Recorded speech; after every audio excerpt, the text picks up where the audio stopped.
વડોદરાની વાત કરીએ તો વડોદરામાં માનવ સર્જિત પૂર જોવા મળ્યું છે। 24 કલાક બાદ પણ પૂર્વ વિસ્તાર જળબંબાકાર જોવા મળ્યો છે।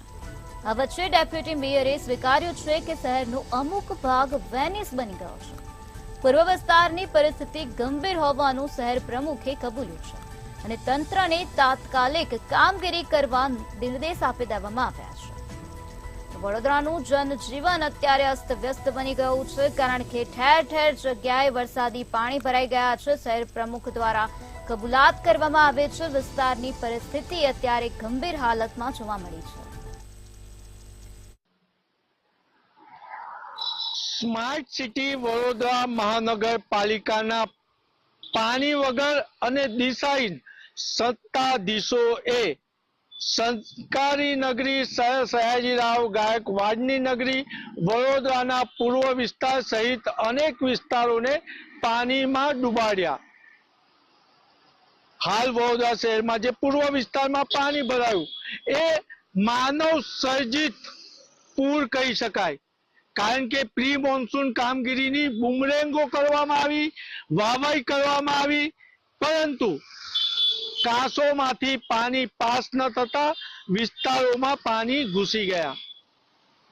હાલ પણ વડોદરા શહેરની વિશ્વામિત્રીની સપાટી 28.5 એટલે ભયજનક સપાટી કરતા 2 ફૂટ ઉપર વહી રહ્યું છે ને હાલ જે માહિતી મળી રહી છે એ રીતના વડોદરા શહેરનું સૌથી મોટું સરોવર આજવા સરોવરમાંથી કાર્યદક્ષ કમિશનરે પાણી છોડ્યું છે।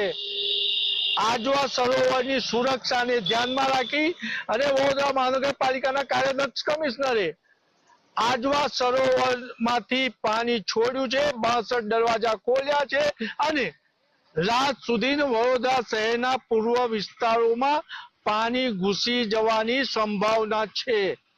એટલે હાલ એક બાજુ વડોદરા શહેરમાં સૌથી મોટો ભૂવો પડે છે, તો વાઘોડિયા, ડભોઈ, રિંગ રોડ જેવા વિસ્તારો આજે પણ પાણીની જગ્યાએ નદીમાં પરિવર્તિત થઈ ગયા છે। ત્યારે હાલ વડોદરા શહેરમાં રોડ પર નીકળવું જોખમકારક છે।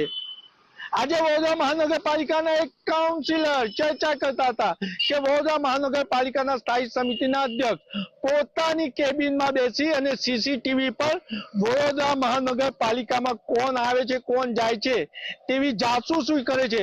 જો ખરેખર પૂર્વ વિસ્તારની જાત માહિતી લીધી હોત કે પ્રી મોન્સૂનની કામગીરી વખતે પોતે દેખરેખ રાખી હોત તો શહેરની આ પરિસ્થિતિ ના થઈ હોત।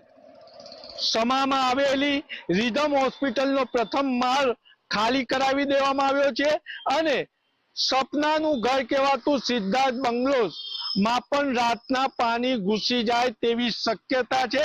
એટલે નવનાથના શહેર વડોદરાને નવનાથ જ બચાવી રહ્યો છે, કારણ કે સવારથી પાણી નથી પડ્યું, નહીં તો સત્તાધીશનો અહમ અને વરસાદનું પાણી આજે પણ વડોદરાના અમુક વિસ્તારમાંથી ઉતરી રહ્યું નથી।